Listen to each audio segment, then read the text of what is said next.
हम लोगों ने देखा है कि 19 साल की भारतीय जनता पार्टी की सरकार रही है। इस सरकार में किस प्रकार से हमारे जो किसान साथी हैं, उन किसान साथियों के साथ जो सलूक हुआ, जो व्यवहार हुआ नहीं, वो कहीं किसी से छुपा नहीं। किसानों की जब बात की जाती है तो बड़े बड़े लच्चेदार भाषण, बड़े बड़े डायलॉग, बड़े बड़े जुमले हमने आप लोगों ने पिछले 19 सालों में सुने। किसान को भगवान की संज्ञा दी जाती है और सरकार अपने आप को उसका पुजारी कहने की बात करती है। कभी किसान की आय दुगनी करने की बात कही जाती है, कभी खेती को लाभ का धंधा बनाने की बात की जाती है।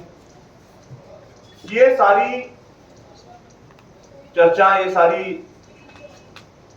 मैं कहूंगा हेडलाइन बनाने के लिए सारी बातें जो है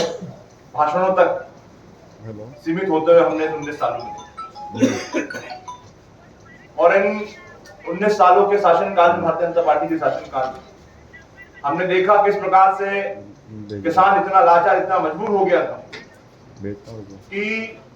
मध्य प्रदेश देश में किसानों की आत्महत्या के मामले में नंबर 1 पहुंच गया। देश में सर्वाधिक अगर कहीं किसानों की आत्महत्या होती थी तो मध्य प्रदेश में होती थी। तो ये जो आंकड़े हैं 27 लाख, अगर आप कहें तो आप मेरे साथ चलिए, मैं पूरी सूची साथ में रखता हूं और एक एक किसान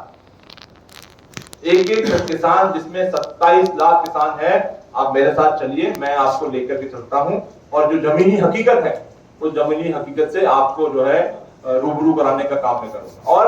सिर्फ किसान की बात नहीं कर रहा हूं, किसान के साथ साथ भारतीय जनता पार्टी के वो तमाम नेता,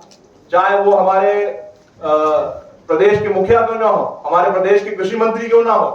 तमाम भारतीय जनता पार्टी के जो मंत्री हैं, उनके परिवार के लोग हैं, उन परिवार के लोगों के ऋण माफ करने का काम हमारी सरकार ने करा था। और यही नहीं, आपने देखा कि सदन के अंदर, सदन के बाहर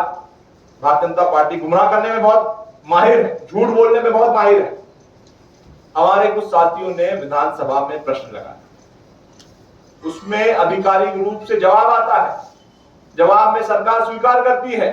कि 27 लाख किसानों के 10,000 करोड़ रुपए के ऋण माफ हुए हैं। तो आप मुझे बताइए कि विधानसभा जैसी पवित्र स्थल, जिसको जहां पर बोला गया एक शब्द के बहुत मायने होते हैं, उसको सच के बराबर जो है उसकी तुलना की जाती है, तो सरकार जो है जब स्वीकार कर रही है तो मैं समझता हूं कि ये जो भ्रम फैलाने की बात जो लगातार की जा रही है, कोशिश की जा रही है हमारे ऋण माफी को, कहीं ना कहीं मुझे ये शंका है, मुझे ये शक है और भारतीय जनता पार्टी को कहीं ना कहीं एहसास हो गया है कि जो ऋण माफी हमने सरकार ने करी है, ये ऋण माफी की योजना इतनी कारगर साबित हुई और जो किसानों की मांग थी, किसानों की जो आवश्यकता थी, उस आवश्यकता के, उनकी मंशा के अनुरूप हमने इस योजना को हमने लागू करने का काम किया और इसीलिए उनको लगा कि ये किसान जो है, ये किसान इनके हाथ से निकल जाएंगे, किसान परिवार जो है उनके हाथ से निकल जाएंगे, इसीलिए लगातार जो है भ्रम की स्थिति। सचिन भाई,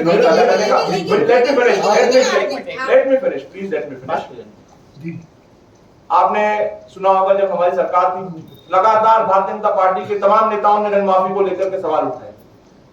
हमने जितनी उस समय तक जो भी ऋण माफी की योजना, ऋण माफी में जिन लोगों के नाम हमने शामिल किए थे,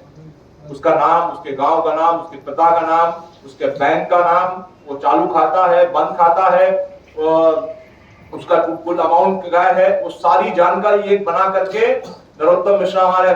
सम्मानीय जो गृह मंत्री जी हैं, उन्होंने ये सवाल उठाया था। हमारे लोग गए थे और लोग जाकर के वो पूरे दस्तावेज जो है, प्रमाण सहित वो दस्तावेज जो है माननीय गृह मंत्री जी को सौंप करके आए। तो एक बार नहीं, इनके जितने भी नेताओं ने जब सवाल किए ऋण माफी को लेकर के, हमने हर बार, मैं प्रमाण और मैं सबूत के जो है, हमने उनके सारे बड़े बड़े वादे कर रही है, उन वादों को आपके माध्यम से मध्य प्रदेश की जनता को, किसानों तक उस हकीकत को, सच्चाई को पहुंचाने का काम जो है आदरणीय साथियों हम लोग आपके माध्यम से करना चाहते थे। जहां तक किसानों की भलाई का काम हो, किसानों की उन्नति और कल्याण की बात हो, तो हमारी जो 1.5 साल की हमारी सरकार है, उस 1.5 साल में हमने वो सारे कदम उठाने की कोशिश और प्रयास किया, जो कि किसानों की मांग थी, किसानों की आस थी। उसमें सबसे बड़ा कदम जब हमारी सरकार को लगा, हमारे नेता आदरणीय कमलनाथ जी को लगा, आदरणीय राहुल गांधी जी को लगा कि हमारा मध्य प्रदेश का जो किसान है वो आत्महत्या कर रहा है, और इसीलिए हमने ऋण माफी योजना की हमने घोषणा करी थी। और सरकार बनने के बाद मैं समझता हूं आदरणीय कमलनाथ जी देश के इतिहास के पहले ऐसे नेता होंगे, पहले ऐसे मुख्यमंत्री होंगे जिन्होंने शपथ ग्रहण करने के मात्र 1 घंटे के अंदर अपने दफ्तर पहुंच करके इस ऐतिहासिक योजना को लागू करने के लिए उस पर हस्ताक्षर करने का काम आदरणीय किया, आदरणीय साथियों किया। और उसका परिणाम था कि सरकार गिरने से पहले हम लोगों ने इतने कम समय में लगभग 27 लाख किसानों की लगभग 10,000 करोड़ रुपए से अधिक का ऋण माफ करने का काम आदरणीय साथियों। और इस 27 लाख किसानों में 10 लाख ऐसे किसान साथी थे जिनके दरवाजे बैंकों से और सोसाइटियों से जिनके लिए दरवाजे बंद हो चुके थे। उनको हमने उनके जो कालातीत खाते थे, कालातीत खाते हमने माफ करके उनके लिए पुनः हमने बैंकों के और सोसाइटियों के दरवाजे खुलवाने का काम किया था। तो ये हमारी ऋण माफी योजना का एक बहुत बड़ी उपलब्धि इन 1.5 साल में हमारी सरकार के आदरणीय साथियों। ये 4 मार्च को पूरे प्रदेश में जगह जगह पर ओलावृष्टि, अतिवृष्टि हुई थी, लेकिन आज दिनांक तक ना सरकारी अमला, ना सरकारी कर्मचारी किसानों के बीच में पहुंचे हैं, और ना ही उनकी जो फसल नुकसानी हुई है, तो फसल नुकसानी का किसी प्रकार से कोई भी आकलन करने का या उसका सर्वे करने का काम नहीं किया जाता। ये सिर्फ एक फोटो अपॉर्चुनिटी के रूप में इसको लिया जा रहा है, सिर्फ हेडलाइंस के रूप में इसको लिया जा रहा है।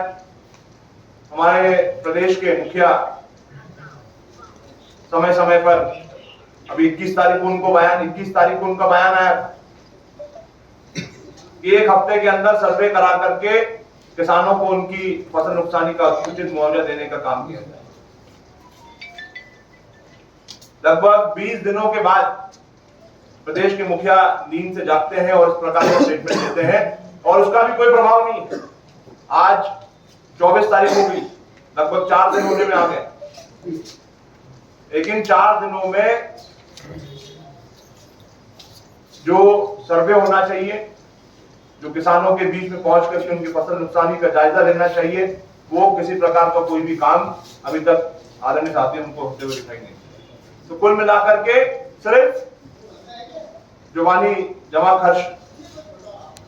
होने का काम हो रहा है, और एक तरफ तो ये बातें हो रही है, और दूसरी तरफ केंद्र सरकार में बैठे हुए एक मंत्री जो हमारे प्रदेश से ही हैं, उनका बयान आता है कि ओलावृष्टि या बारिश से मध्य प्रदेश में फसलों को कोई किसी प्रकार का नुकसान नहीं। तो ये अपने आप में जो है एक कॉन्ट्रडिक्टरी स्टेटमेंट जो है सरकार का आ रहा है। तो ये इनकी मंशा, इनकी नीयत को, आदरणीय साथियों, इनकी नीयत को दर्शाता है, इनकी सोच को दर्शाता है। आप सबको याद होगा कि जब हमारी सरकार थी और जब किसानों के ऊपर आफत आई थी, किसानों के ऊपर मुसीबत आई थी, तो तत्काल प्रभाव से हमारी सरकार ने आदरणीय कमलनाथ जी के नेतृत्व में हम लोगों ने सर्वे कराया था, और सर्वे करा करके मध्य प्रदेश के इतिहास में सबसे अधिक मुआवजा देने का काम हमारी सरकार में हम लोगों ने करा। और उस समय हम लोगों ने 4 किस्तों में मुआवजा देने की बात हम लोगों ने कही। हमने सिर्फ एक ही किस्त दे पाए थे हम लोग, और वो किस्त भी इतनी ज्यादा थी कि आज तक हमारे जो किसान साथी हैं, वो किसान साथी आज तक जो है कमलनाथ सरकार को और कांग्रेस सरकार को याद करते हैं। 3 किस्तें देना अभी बाकी, जो सरकार बैठी